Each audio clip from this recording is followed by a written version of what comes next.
Hi, welcome to another video from D.I.Y property. As usual, we would like to remind the audience that all the property data shown here are entirely fictitious and are meant for product demonstration only. In today's video, we would like to go through the user interface decisions when we design the listing detail page. So on the home page, you can see that the locations of the listings are shown here on the map, whereas the listings are shown on the right. So what happens when you click through to view any of the listings here? Say this one, the map centers on the location of the listing and the info bubble opens. So here you can see the street name, the property type, the number of bedrooms, as well as the floor area. If I were to shift your attention over to the right, this is the side pane, and the most important information regarding this listing is shown in the headline here. The property type, the postal district code, the address, as well as the one-line summary of this deal. You can also see the number of bedrooms, the number of bathrooms, as well as the furnishing condition. If I were to scroll down, this is the multimedia section, and this is the street view of the listings location. Right, you can see that the user experience is very similar to that of street view in Google Maps. You can pan the panorama image as well as move along any direction that you wish. When I click on this menu, it shows you all the multimedia options available.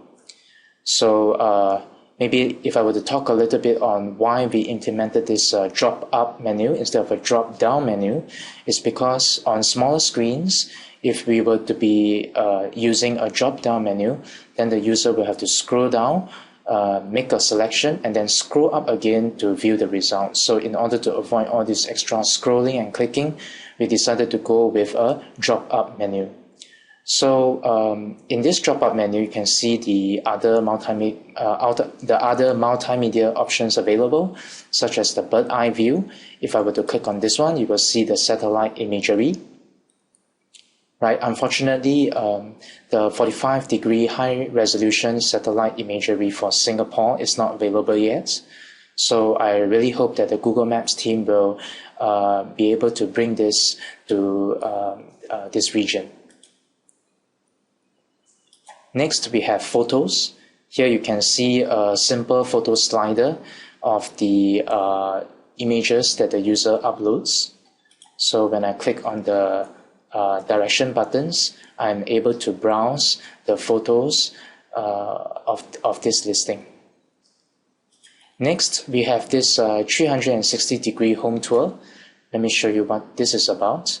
This is actually a panorama image that is uploaded to Google Map views.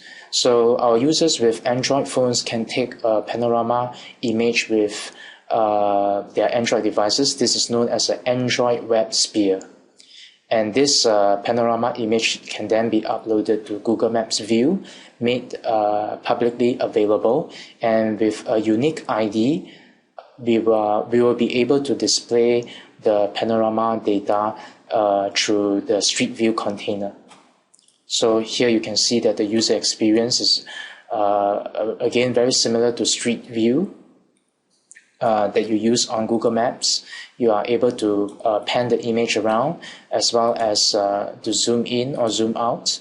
Right, this is ideal to show off your interior design of your listing.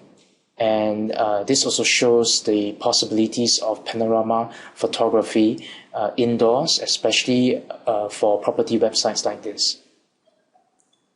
Right, the last multimedia option is that of a YouTube video. Right, so the user can give us the link to any YouTube video, and when the option is selected, the video will play back automatically.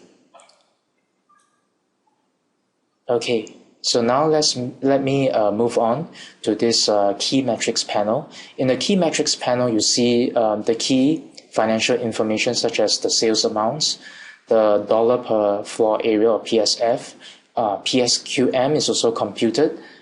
The cash over valuation is also computed if the valuation price is provided by the user.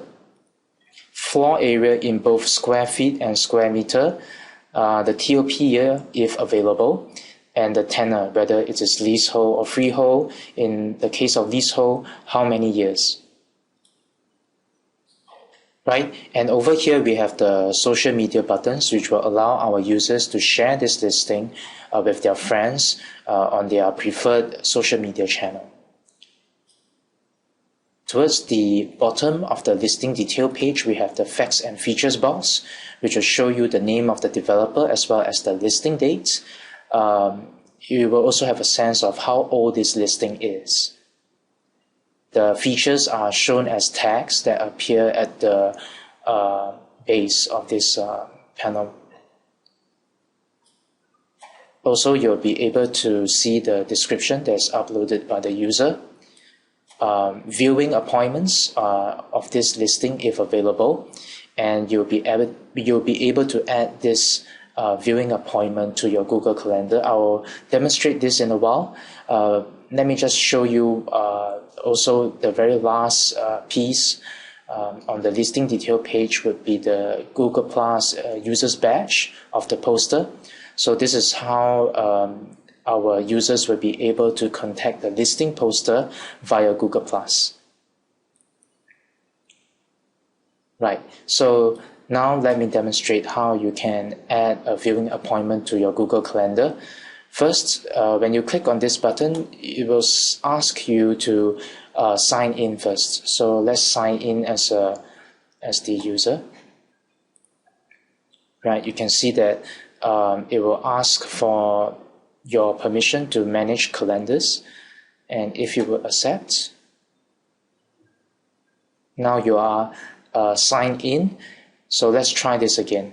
If I were to add this appointment to my Google Calendar, right, the button will turn green, and you can see that one more button is created here for you to see the event details in Google Calendar. Let's click on this, and this will bring us to a new tab on the browser, showing us the details of this viewing appointments, the date and time, as well as the address. This is the same address as that of the listing. And this event is added to the primary calendar of the user. Right, so we have managed to save the viewing appointment successfully to our Google Calendar, and that's all I have for you today. So thank you for watching this video, and I hope that I'll see you again very soon in our next video. Thank you very much.